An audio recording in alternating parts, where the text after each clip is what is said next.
When we talk about improving video quality, most people immediately think about cameras, lenses, or lighting. But there's one element that often makes a much bigger difference, and that's shot selection. The way you frame your shots directly affects how professional your video looks, how engaging it feels, and how clearly your story is communicated. So in this video we are going to break down the most common types of shots, show how to use them, and show how you can elevate your videos no matter what camera you are using. Let's start with the basics. The wide shot, also known as the establishing shot, is mostly the first shot your audience sees. Its main purpose is simple: to show context. A wide shot tells viewers where the action is happening. It could be a city skyline, a room, a landscape, or a full view of your subject in the environment. This shot is especially powerful at the beginning of a scene because it helps orient the viewer. Without context, people feel lost. With it, they immediately understand the setting.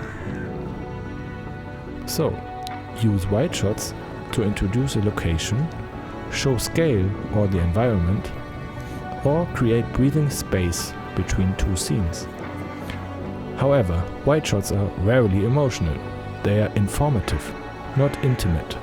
So once the scene is established, it's usually time to move closer. The medium shot. The medium shot is the most commonly used shot in videos, and this for a good reason. It mostly frames the subject from the waist up, and it feels very natural.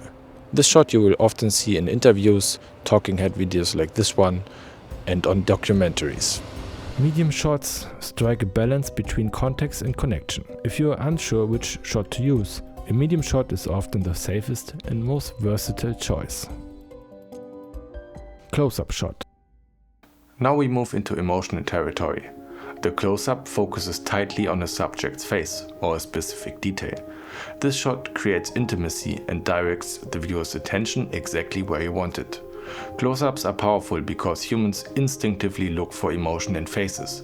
When you see a close-up, you are telling the audience this moment matters. So use close-ups to emphasize emotions, highlight important dialogue, and draw attention to reactions. But close-ups lose impact if they are overused. If every shot is tight, the viewer becomes visually fatigued. The key is contrast: wide, medium, then close. An extreme close-up goes even further. It isolates a very small detail: an eye, a hand, a button being pressed. This shot is all about intensity and focus. Extreme close-ups work best when you want to create tension, highlight critical details, or add cinematic flair. Because they remove all context, they should be used intentionally. Too many can feel confusing. The over-the-shoulder shot is commonly used in conversations. You see one character in the foreground, usually blurred, while focusing on the person they are speaking to. This shot places the viewer inside the interaction. For dialogue scenes, alternating over-the-shoulder shots is a classic technique that instantly makes your videos more cinematic.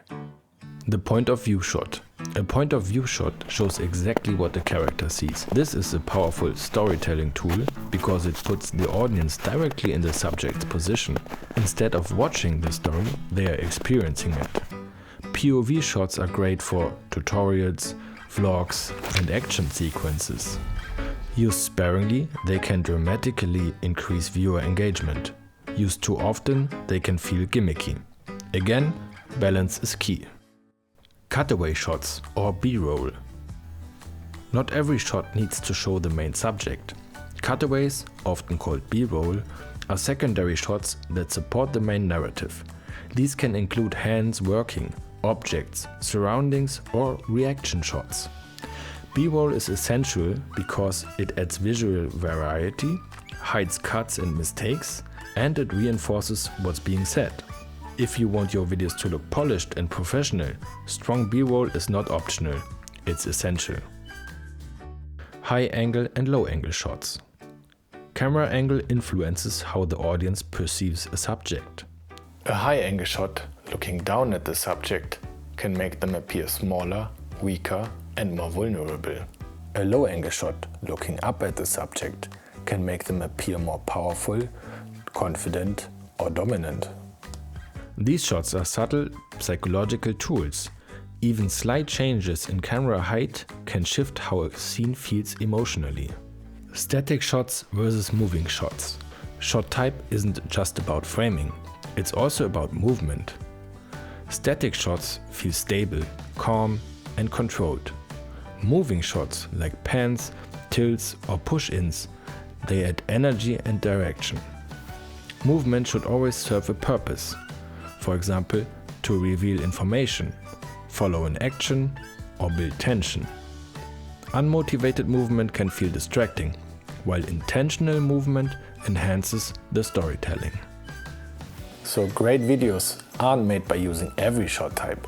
They are made by using the right shot at the right moment.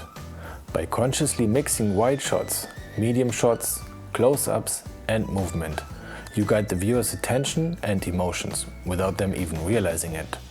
The next time you film, don't just ask, is my shot sharp enough, or which lens should I use?